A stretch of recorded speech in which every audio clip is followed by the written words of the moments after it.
Normalmente, quando nós fazemos uma viagem de avião, a aeromoça faz toda aquela encenação lá na frente, né? Faz toda uma coreografia que parece que alguém ensaiou, porque todos são iguais, né? Em caso de emergência, as máscaras cairão, né? Coloque primeiro a máscara em você, para depois colocar na pessoa do seu lado. Não, não cuide primeiro do outro, sem antes cuidar de você primeiro. Não é isso que fala? É uma dica muito importante. Porque se faltar oxigênio e a pessoa resolver cuidar do outro, não vai conseguir cuidar do outro nem de si mesmo. E a palavra de Deus fala da mesma forma ao nosso coração. Fala da importância do autocuidado, de cuidar de cada um de nós. Vamos abrir a palavra de Deus lá no livro de 1 Timóteo, capítulo 4, o versículo 16. 1 Timóteo 4, o versículo 16. 1 Timóteo, lá no capítulo 4, nós vamos ler o versículo 16. Paulo dando conselho ao seu filho na fé, Timóteo. Um conselho muito importante, conselho esse que nós devemos também colocar em prática em nossa vida, no nosso caminhar diário.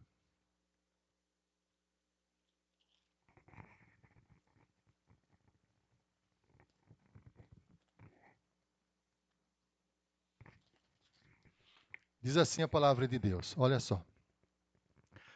Tem cuidado de ti mesmo e da doutrina. Continua nesses deveres, porque fazendo assim salvarás tanto a ti mesmo como aos teus ouvintes. O conselho que Paulo dá a Timóteo é para que Timóteo cuide de si mesmo. Tem cuidado de ti mesmo. Haja, pratique o autocuidado.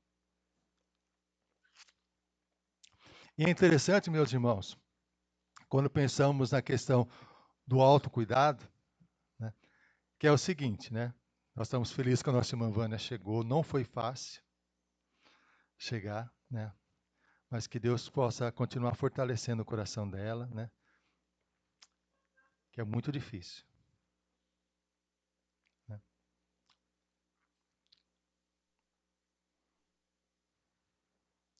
Então, o apóstolo Paulo, falando a Timóteo, fala da necessidade dele cuidar de si mesmo. Tem cuidado de ti mesmo. Tem uma afirmação que se diz o seguinte, que em certa ocasião uma mulher procurou Gandhi. E ao procurá-lo, disse o seguinte para Gandhi, por favor, fale para o meu filho não comer mais açúcar. O Gandhi pegou, olhou para a mulher e falou o seguinte, olha, tudo bem, daqui uma semana você volte. A mulher foi para casa, daí uma semana ela voltou com o filho dela. Aí o Gandhi falou o seguinte para o filho, pare de comer açúcar. A mulher achou estranho. Mas como? Você não podia ter dito isso uma semana atrás para ele? Por que teve que falar agora? Aí ele respondeu, porque até agora eu também comi açúcar. Né? Em outras palavras, Gandhi afirmando, eu não posso falar para o outro aquilo que eu não faço. Então, o cuidado de si mesmo é uma coisa muito importante. Quando a palavra de Deus fala da importância do autocuidado, do cuidado pessoal de cada um de nós, é uma orientação muito importante. Por quê? Porque nós temos a tendência de nós cuidarmos das pessoas. Ainda mais nós que temos a Cristo, cuidamos das pessoas. Né? Os pais cuidam dos filhos, os filhos cuidam dos pais, nós estamos cuidando o tempo todo. Os avós cuidam dos netos, né? Temos avós que cuidam dos netos. Só que, se nós não cuidarmos de nós mesmos, o nosso cuidado para com o outro ficará comprometido. Por isso, a orientação que Paulo dá a Timóteo é: cuida de ti mesmo. Tenha um cuidado especial com a sua própria vida. E quando nós olhamos para a nossa vida, nós percebemos o seguinte, que todos nós, nossa vida é semelhante a um automóvel. Um automóvel anda com combustível, certo? Só que o combustível do automóvel, ele pode acabar. Quando acaba o combustível do automóvel, nós sabemos que é necessário que colocar um novo combustível. E nós temos que tomar um cuidado muito grande em observar o que em nossa vida pode reduzir o combustível da nossa existência, a nossa força para viver. O que pode acontecer que pode esvaziar a nossa força, fazer com que a nossa força dilua?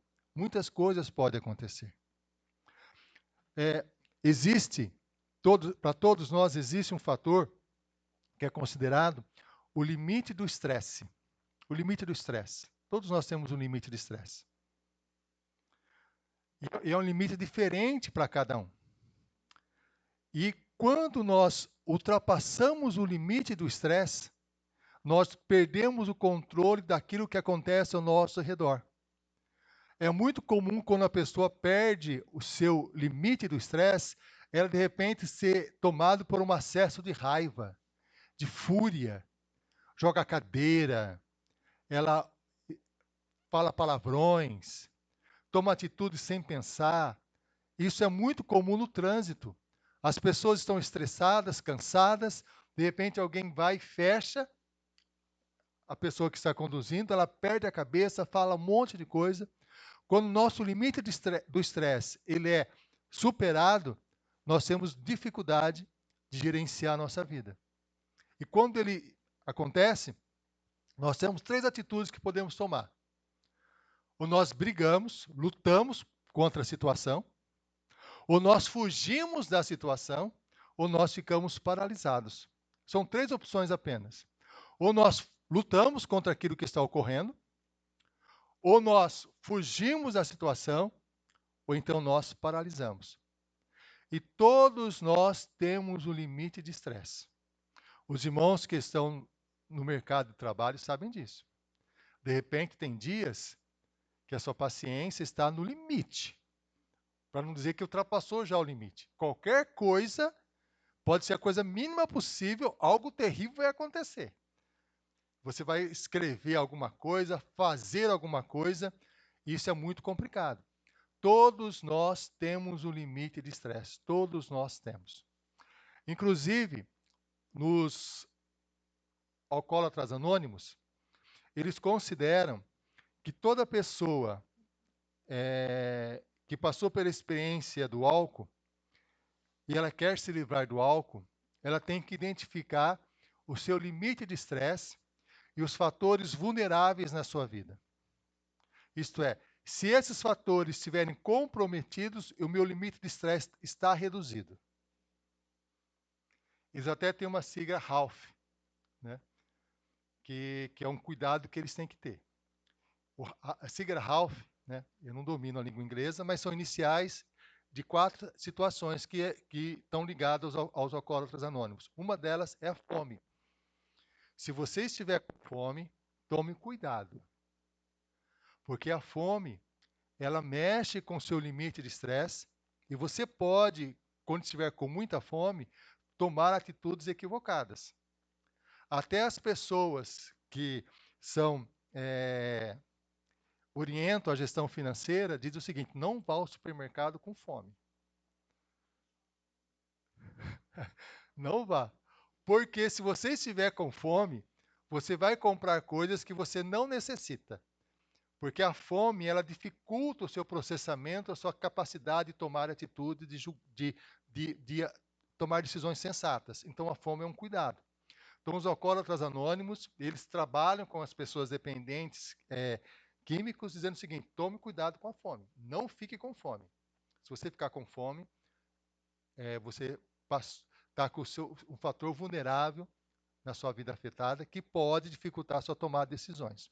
Uma outra questão é a raiva. Se você estiver com raiva, e a raiva normalmente vem porque alguma coisa não aconteceu da forma que você esperava, uma frustração, né? Pode ser uma palavra que não foi dita de uma forma inadequada, pode ser você vai sair de casa, o pneu está furado, você tem que trocar o pneu, irritadíssimo, você perde uma condução, fica nervoso ao extremo. A raiva é também um fator de vulnerabilidade. Por isso, os alcoólatras anônimos, eu digo, se você está com raiva, pare e pense. Não deixe que a raiva assuma o controle. Porque se a raiva assumir o controle, você vai fatalmente tomar atitudes equivocadas. Não tome cuidado. Então é o segundo fator de vulnerabilidade. O terceiro é a solidão. Quando você se sente só, você também está numa situação vulnerável. Porque sentir-se só, você se coloca numa situação muito, muito difícil. É uma situação vulnerável muito delicada, a solidão. E a quarta é estar cansado. Se você trabalhou e você está cansado, é uma preocupação enorme, porque uma pessoa cansada, ela vai tomar atitudes, ela vai fazer coisas que não deveria fazer, porque o cansaço também é um fator de vulnerabilidade para lidar com o estresse. E todos nós enfrentamos essas 4 situações o tempo todo. Às vezes, nós estamos com fome, e às vezes nós falamos, estou com fome, mas mesmo assim eu vou. Nós estamos numa situação vulnerável, se estivermos com fome. Ah, eu estou com raiva, alguma coisa aconteceu que estou frustrado, estou com raiva, mesmo assim eu vou fazer. É uma situação perigosa. Ah, eu estou me sentindo só. É uma situação perigosa, como também a situação do cansaço. É uma dica muito interessante que os alcoólatras anônimos dão. E é uma construção histórica que eles fizeram. Porque eles perceberam que uma pessoa que tinha dependência química, se ela, nesses fatores, ela estiver alterado, ela tem a tendência a voltar ao álcool. Porque ela está vulnerável. Ela tem mais dificuldade para resistir às situações do dia a dia. São fatores de vulnerabilidade. Mas nós podemos acrescentar outros, né? O sono também. Né? O sono pode até associar com cansaço, mas o sono, uma noite mal dormida, nos coloca numa situação extremamente vulnerável. Fala, eu não dormi direito à noite, não me alimentei, estou com muita raiva, e eu pego o carro e saio na rua. É uma situação perigosa. É perigosa. Porque são coisas que nós temos que ter precaução. É interessante, já comentei isso com os irmãos, na escola às vezes chegavam alunos com síndrome do pânico. Uma das coisas que eu perguntava, dormiu direito à noite? Ah, não conseguiu dormir. Tem que descansar. Antes de tratar da síndrome do pânico, tem que verificar, dormiu bem à noite? Tomou café de manhã para vir à escola? Né? Está muito cansada? Está com raiva? Brigou com alguém em casa?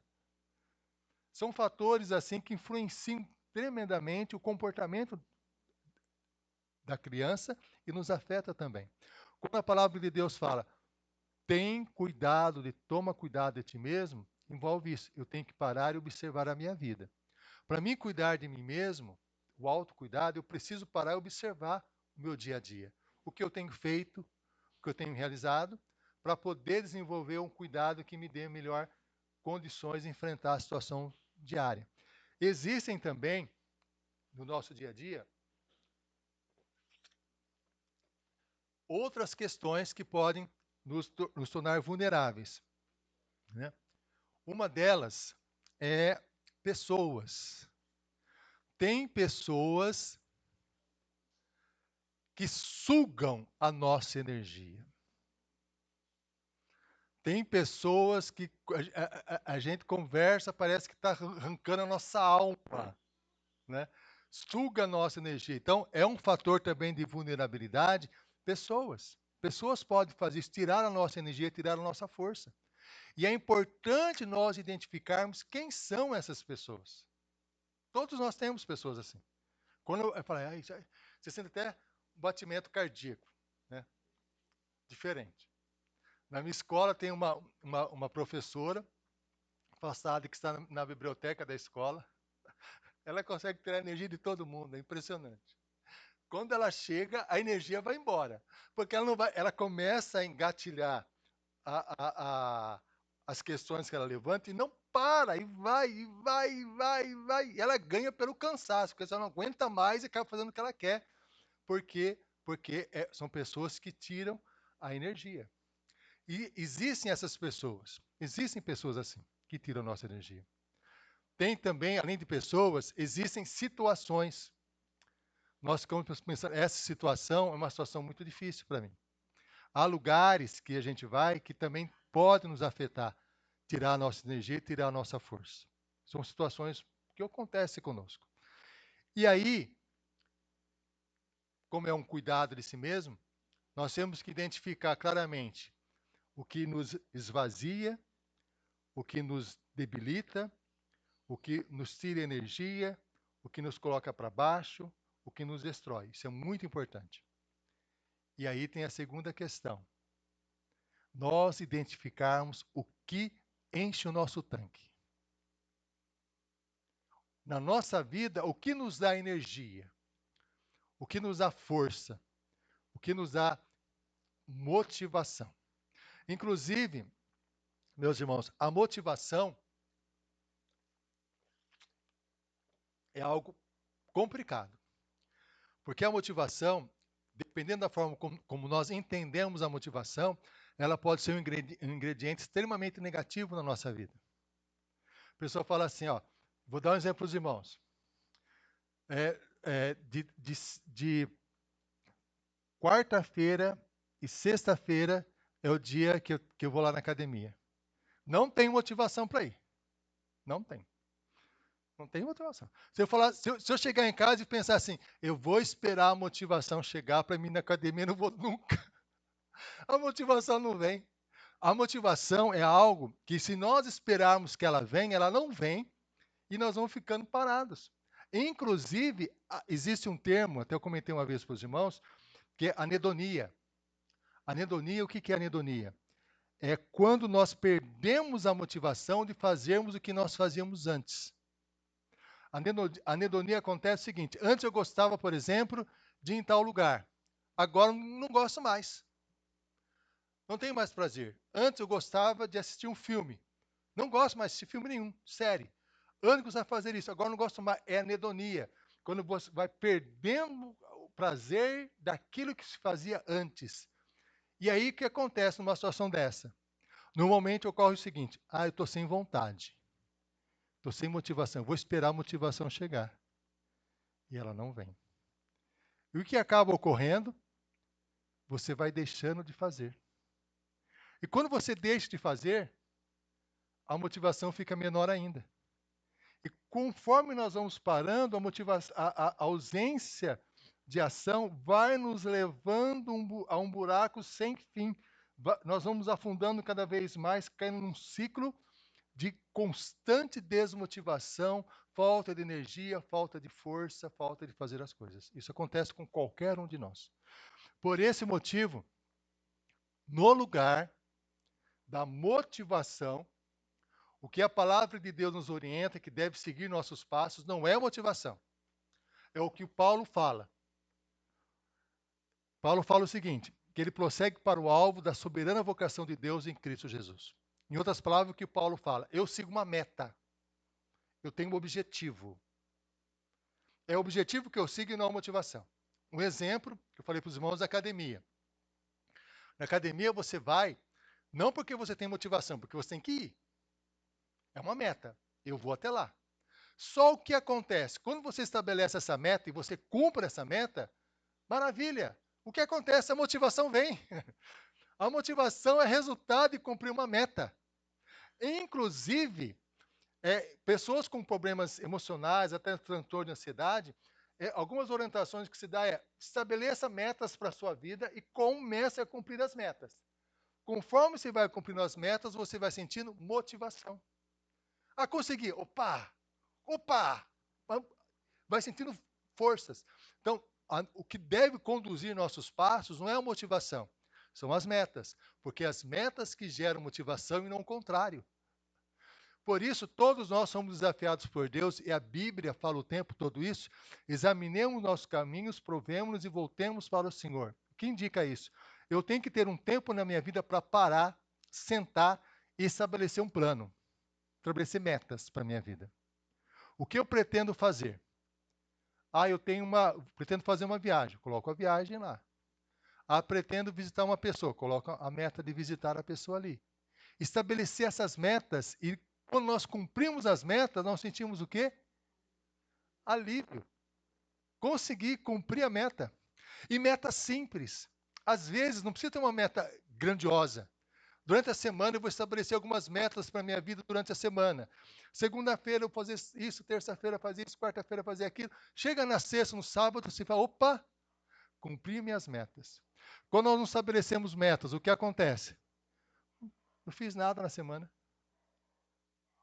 E às vezes, nós fizemos, só que nós não refletimos sobre as metas que estabelecemos.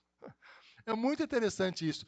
Então, a palavra de Deus, cuida de ti mesmo, como Paulo fala a Timóteo, é uma necessidade que nós temos de estabelecer metas para a nossa vida. O que deve conduzir nossas ações não é a motivação, é as metas. Porque são as metas que geram motivação, não o contrário.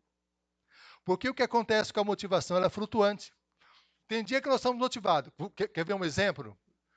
Falei de academia, né? Os irmãos que vão fazer atividade física sabem que tem dia que você está animado para ir. Tem dia que você não está animado para ir. Tem dia que você está um pouquinho, tem dia que você está menos. Só que você vai por quê? Você vai porque tem a meta. Eu tenho a meta estabelecida, eu vou cumprir aquela meta. E quando você cumpre a meta, você fala, opa, agora ainda bem que eu vim. Não acontece isso? Ainda bem que eu vim. Tanto é que é uma afirmação que o pessoal fala o seguinte, motivação é algo que ocorre não quando você chega na academia, quando você sai.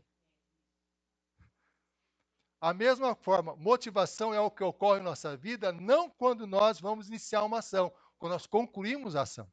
Aí a motivação vem.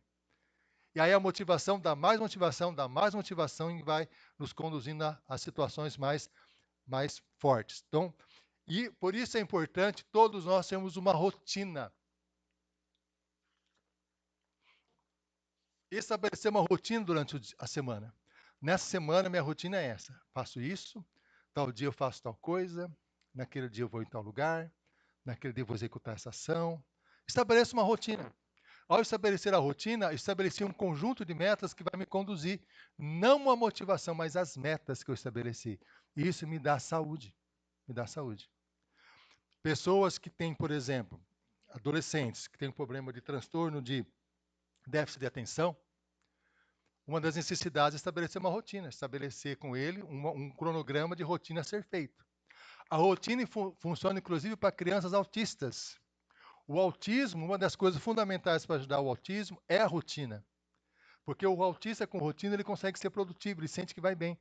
Quando quebra a rotina do autista, ele se sente mal. Então, a rotina é uma coisa fundamental na nossa vida e é nós estabelecermos essa rotina. Isso tudo está ligado a algo que enche o nosso tanque, que nos faz bem. Uma coisa importantíssima, nós já falamos, que nos faz bem a atividade física, tem que ser feita. Atividade física não é opção. Atividade física é uma necessidade. Sem atividade física, nossa saúde é comprometida. Não apenas a saúde, o nosso estado emocional é comprometido.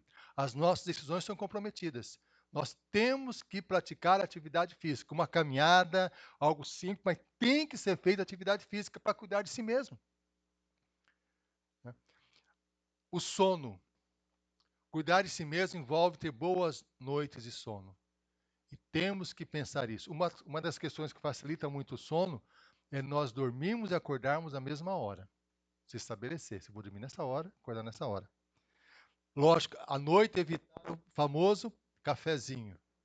Tem pessoas que não. Eu posso tomar café que não me afeta nada para dormir. Mas tem pessoas que depois das 5 horas que tomou café já era. Já não dorme mais. E aí, se não dorme à noite, acorda estressado, briga, né, com a pessoa que foi para frente, né? Então, o sono é muito importante. Dormir bem, alimentação equilibrada, temos que cuidar da alimentação. Né? Semana que eu fui num rodízio de pizza, não foi, é legal lá, mas depois não é muito legal, não. Porque você fica com a consciência pesada por vários motivos e também você sente que parece estar inchado. Se você for todo dia no rodízio de pizza, está rolado, não tem jeito. Tem que, pode ir de vez em quando, mas tem que cuidar da alimentação. Uma alimentação equilibrada, isso é muito importante para termos saúde. E uma coisa importantíssima, meus irmãos, para a nossa saúde, inclusive é uma das questões fundamentais que alimenta a nossa alma, alimenta a nossa existência, é a nossa rede de apoio social. Precisamos de pessoas que nos ajudem, pessoas que nos apoiem, pessoas que estejam ao nosso lado. A igreja é um lugar de, de apoio mútuo, de cuidado mútuo. Inclusive, Deus tem colocado muito no meu coração como é uma característica já da nossa igreja essa. Normalmente, as empresas, elas têm a sua missão, a sua visão e seus valores. E os valores, normalmente, são valores que já estão dentro da empresa. Mesmo que a pessoa não tenha consciência, os valores estão lá. Você pode criar novos valores, mas alguns valores estão lá. A nossa igreja, vou até descer aqui, ó. A nossa igreja tem um diferencial em relação a muitas igrejas. Nós cuidamos de cada um de nós. Não é verdade? Nós sentimos as dores de quem sofre, né? Nós somos assim. Nem todo mundo é assim, não. Não é. Tem lugares que você vai, você entra e volta para cá sem ninguém te cumprimentar. Sem ninguém falar um oi para você. Igrejas que eu admiro, que eu já fui, eu entrei e saí, ninguém falou absolutamente nada. Na igreja, que eu fui batizado quando criança, na Igreja Metodista de Pirassununga, eu lembro que eu fui lá, ninguém falou nada. Eu morei naquela igreja, ninguém falou nada. Na nossa igreja, nós cuidamos um dos outros. Isso é uma característica muito marcante em nossa igreja. Tão marcante que isso vem espontaneamente. Ninguém fala para cuidar. As pessoas começam a cuidar. Isso é algo que faz muito bem. Tanto para quem é cuidado, como para quem cuida. É uma característica da nossa igreja, esse cuidado. Isso é uma coisa muito importante, algo que nós devemos colocar como valor e divulgar isso, porque é uma característica da nossa igreja, esse cuidado, essa rede de apoio social. Além disso, além de cuidar, nós também nos alegramos com as pessoas quando têm as suas conquistas. Eu sei que a nossa irmã Larissa, né, está grávida. Eu estou vendo as mulheres articulando aí para fazer o chá.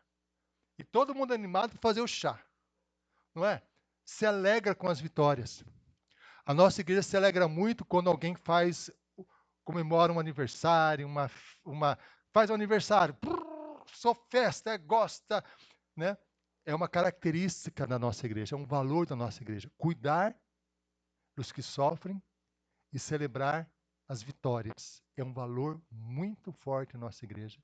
Um valor esse que é um diferencial muito interessante numa sociedade que normalmente não é assim. Nós precisamos de uma rede de apoio. Inclusive, alimenta a nossa alma. Eu comento com a Darcy isso. Né? Eu dou graças a Deus que agora me aposentei e estamos começando um processo de visitação, visitando alguns irmãos. E a visitação faz muito bem para mim. Alimenta a minha alma. Você sai da visita flutuando, sente muito bem. Porque visitar as pessoas faz muito bem. Hoje as crianças foram lá na casa do nosso irmão Ronilson. A Darcy falou assim que a Ivone, o Ronilson está extremamente animado aguardando as crianças chegar lá. Né? Então é algo que faz muito bem. A questão, essa questão de você participar, visitar, estar com o outro faz muito bem. Faz muito bem. É uma característica marcante da nossa igreja, essa questão da rede de apoio, do cuidado, de auxiliar um ao outro. Essa questão da rede de apoio é uma característica muito marcante da nossa igreja. Algo, inclusive, meus irmãos, isso é uma indicação muito importante. Quando as dificuldades surgem na nossa vida, nós precisamos de pessoas que nos auxiliem, pessoas que nos apoiem, pessoas que sejam esse braço ao nosso lado, que é a nossa rede de apoio. Nós também, nós temos, para encher nosso tanque, nós temos que tomar cuidado com os nossos pensamentos. Os irmãos sabem que o nosso pensamento, os irmãos já viram Quando o navio ele atraca, ele solta aquela âncora, não solta? Ela desce ali, ela vai devagarzinho, né? Uma velocidade tremenda. A âncora vai descendo, as correntes vão puxando a âncora para baixo, uma velocidade tremenda. Os nossos pensamentos são assim. Os nossos pensamentos, principalmente pensamentos ruins, pensamentos negativos, eles começam a vir na nossa mente e começa um ligar com o outro numa velocidade extraordinária. E de repente, quando você percebe, o pensamento vai jogando para baixo, jogando para baixo, jogando para baixo, jogando para baixo, jogando para baixo. É uma coisa tremenda. Numa situação como essa, para nós enchermos o nosso tanque, sabe o que tem que ser feito? Quando nós percebemos que o pensamento ruim começa a vir, e vir com uma força avassaladora, como um redemoinho, como se fosse a âncora do navio descendo no mar, não tem saída. Não adianta lutar contra pensamentos negativos. Quando você fala, para. Você para e começa a fazer uma outra ação, começa a andar. Quando a gente começa a andar, sabe o que acontece? O pensamento e a caminhada, ele não consegue conciliar, é uma quebra. Dificilmente o pensamento negativo consegue vencer quando você começa a fazer uma atividade. Começa a andar, começa a fazer uma outra coisa, começa a ouvir uma música, liga para alguém, você procura uma rede de apoio, para você tentar vencer o pensamento negativo, que ele vem com uma força avassaladora e destruidora. Então, é um cuidado grande que lidar com esse pensamento. Falar, para, meu pensamento acabou aqui. Eu não vou dar prosseguimento a essa forma de pensar, que ela é destruidora, em todos os sentidos. Então, é algo muito importante, essa questão de parar e fazer outra coisa. E procurarmos sempre lugares que nos façam sentir bem. Lugares. Uma das coisas que faz sentir bem, por exemplo, é quando você almoça com os filhos, almoça com os netos, as pessoas que você gosta. Parece que ali você tem uma recarga de energia, não é assim? Nosso irmão de João faz isso, né? Faz quanto tempo isso? Muitos anos. Família toda reunida ali, o que é aquilo lá? É uma recarga de energia ali importantíssima, né? Esses momentos que nos fortalecem a nossa energia. Estarmos juntos, lugares que nos fazem sentir bem, isso é muito importante. Então a palavra de Deus vem ao nosso coração e fala: cuida de ti mesmo. Identifica as situações da sua vida que podem te destruir, te jogar para baixo, esvazia o seu tanque. Identifica aquelas que te fazem bem e investe naquelas que te fazem bem.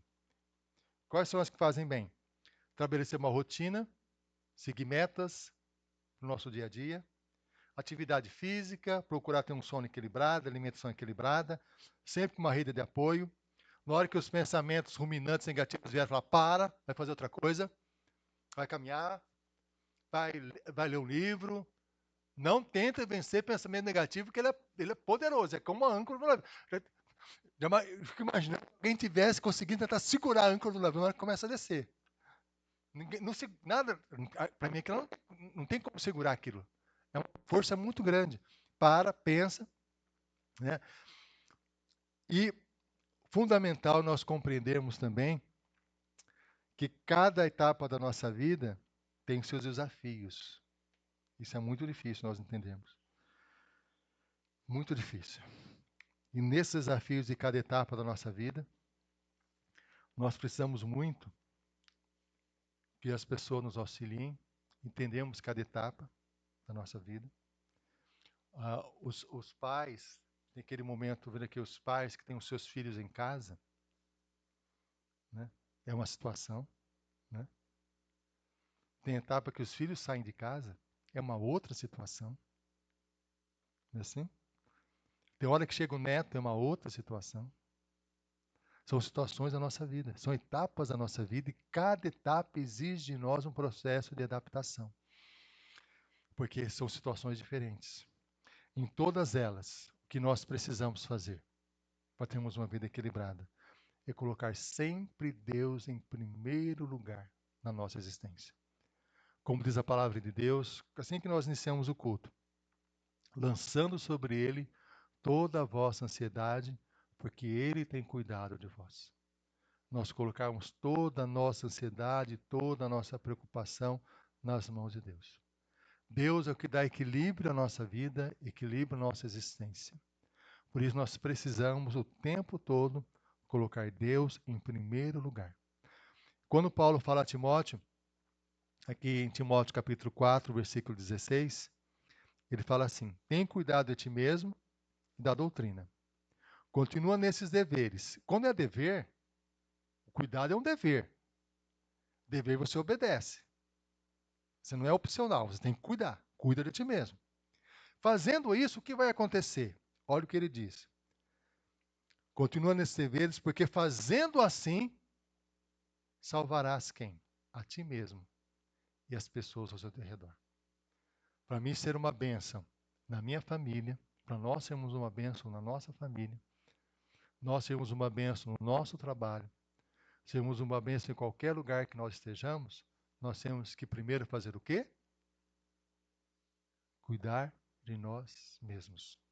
Identificar na nossa vida aquilo que reduz a nossa força, tomar cuidado com ela, que ela é muito poderosa, e investir naquilo que nos fortalece, que é a palavra de Deus, a esperança em Cristo Jesus, os nossos irmãos que nos fortalecem, as pessoas que estão conosco, estabelecer metas que dirijam a nossa vida.